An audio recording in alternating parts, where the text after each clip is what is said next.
That's a good question. That is a good question. Absolutely.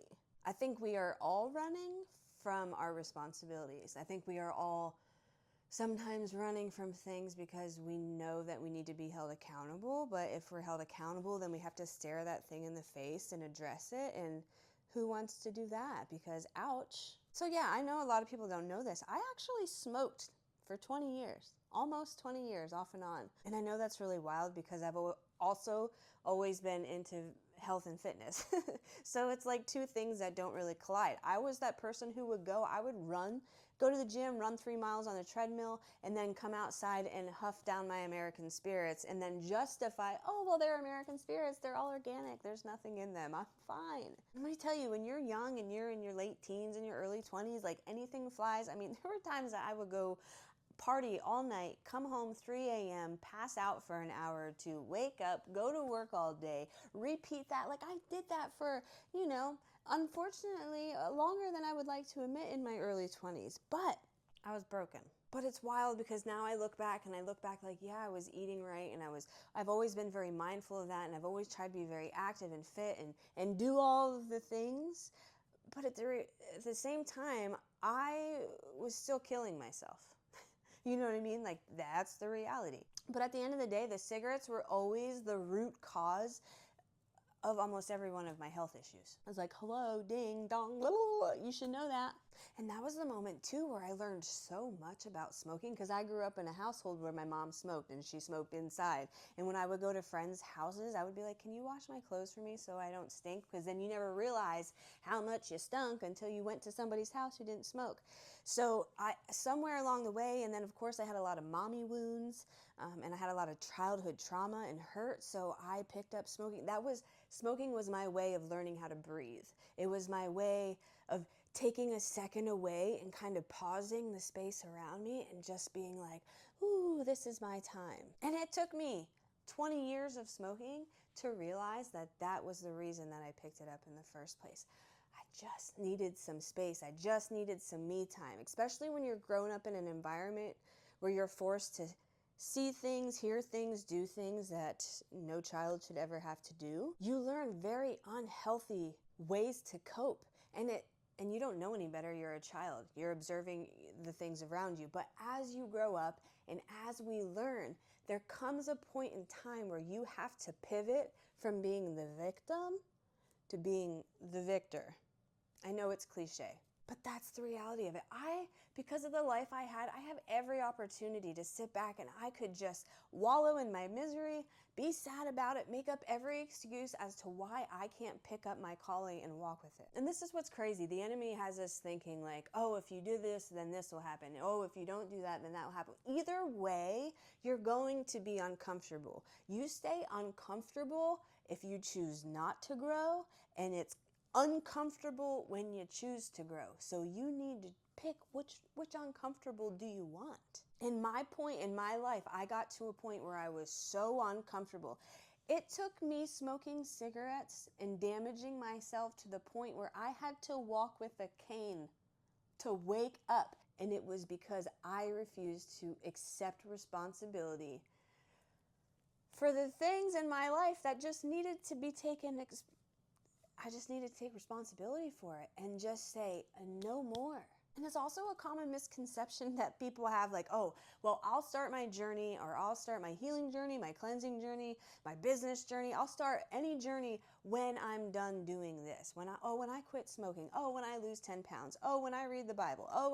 It's like, no, just do it now. There's never going to be the perfect time. There's never going to be the right time. There's always going to be an excuse. You just have to start doing it. And when I looked in the mirror and I started accepting responsibility for all the bad choices that I had made in my life, and I started focusing and fixing those mistakes, I started eating better. I started taking the herbs. I just lived in the Word more. And that's the thing people don't understand. When you know whose you are, you know who you are. And you can so boldly and confidently walk in your alignment and assignment. But in order to get there, you also have to die to yourself. And that's where most people get tripped up, because who wants to die to themselves every day? It's not fun. It's literally the most painful thing I've ever done. It's also turning out to be the most rewarding thing. But, you know, you hear people say, oh, if I could do it all over again, I'd do it to get here. No, I would not. Sorry, count me out. I would not like to go through any of this trauma again, especially this last year. Although it ended with a cherry on top, with God blessing me with a husband of my dreams, a man of God who is just out of this world. It was the worst year of my life. You know, I lost over $500,000. And not that it's about money, but it went to people, places, and things who did not deserve it. And that is a very hard pill to swallow. But it's also a hard pill to swallow when you realize that God told you not to do things and you did things anyway, and then you have to suffer the repercussion of all of that. So yes, growing is painful. It's painful, but yeah, if we don't accept responsibility and we don't change, then everything stays stagnant. And then everybody around you is miserable. Because my husband will tell you, when I ain't in a good mood and I'm not accepting responsibility and I'm just like putting things off, the whole house suffers. So yes, before I started Restored Identity, I was most certainly running. I ran for a long time, and you know, this is crazy, but I knew my husband was going to be my husband when I was like 2 years old.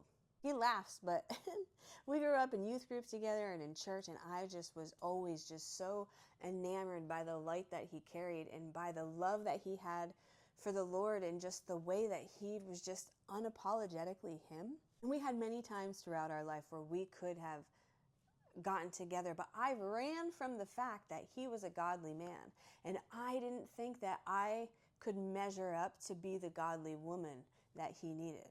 And I know that's absolute insanity, but now, you know, God works it all together for good, and here we are, and all is well. But man, you will just never have peace if you don't answer the call, and you'll never have peace if you just don't start doing the thing you know you need to do. It's literally one step at a time. People are like, oh, well, I want to cleanse, but I don't even drink water.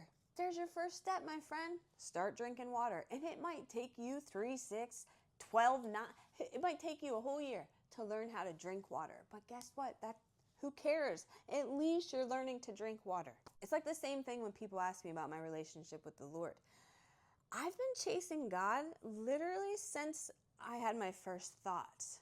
And specifically at the age of 12 and a half, when I literally found out, oh, the guy I've been talking to my whole life, his name's Jesus. Ha! So since 12 years old and on, so that's like 28 years now, I have fervently been reading the Word, taking the classes, learning Hebrew, learning Greek, you know, deciphering things just so that I can understand my Creator better. And now I'm at a point, and my husband, he's always just so blown away. I can literally ask God for something at 8 a.m., and typically by 9, 10 a.m., he's given me it. And I'm not saying that to be boastful, but I'm just saying it didn't happen overnight.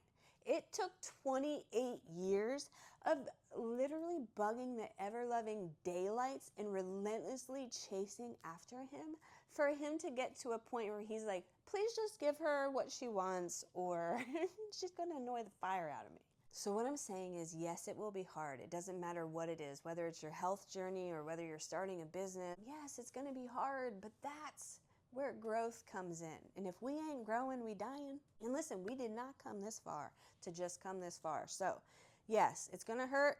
Yes, I ran. Yes, I was afraid.